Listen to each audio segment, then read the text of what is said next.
Yep, that's me. You're probably wondering how I got into this situation. To answer that, you need to know a little bit about me.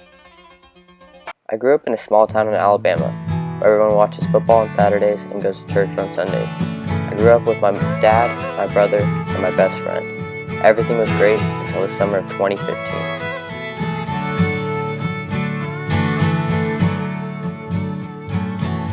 Well, I was born in a small town,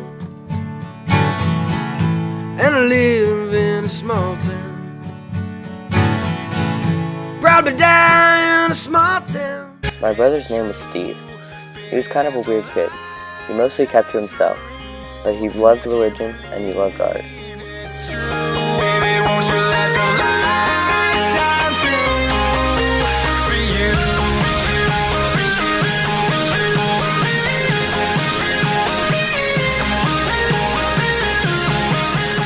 My brother ended up going to the University of Alabama to study art.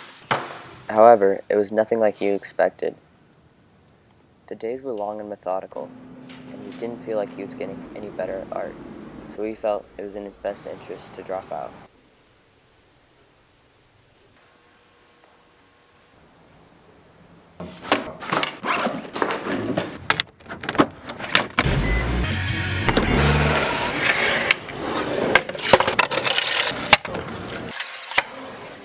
My brother moved to Paris to focus on his art, and I haven't seen him since.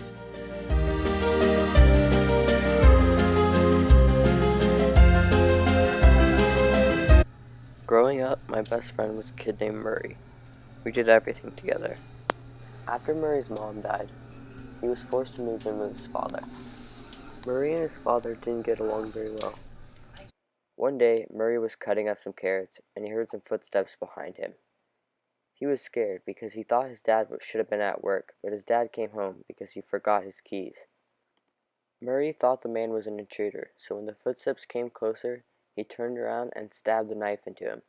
When he saw that it was his dad, he took the knife out and stabbed him 4 more times.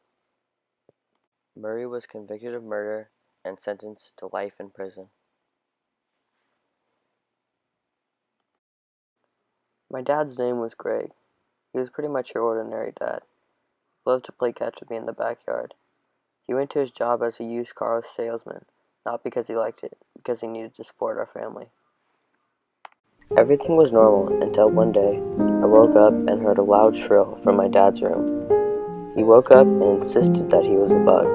He looked pretty normal to me, but for the next couple weeks he locked himself in the room. One day, I walked into his room to leave food out, and I found him laying dead. After these chaotic events happened in rapid succession, I became very reckless and almost died on many occasions, including when I flew to Spain and ran with the bulls, as you saw at the beginning of the video.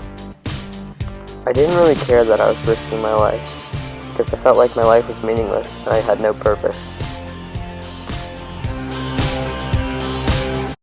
One day, everything got the best of me, and I found myself on top of a bridge.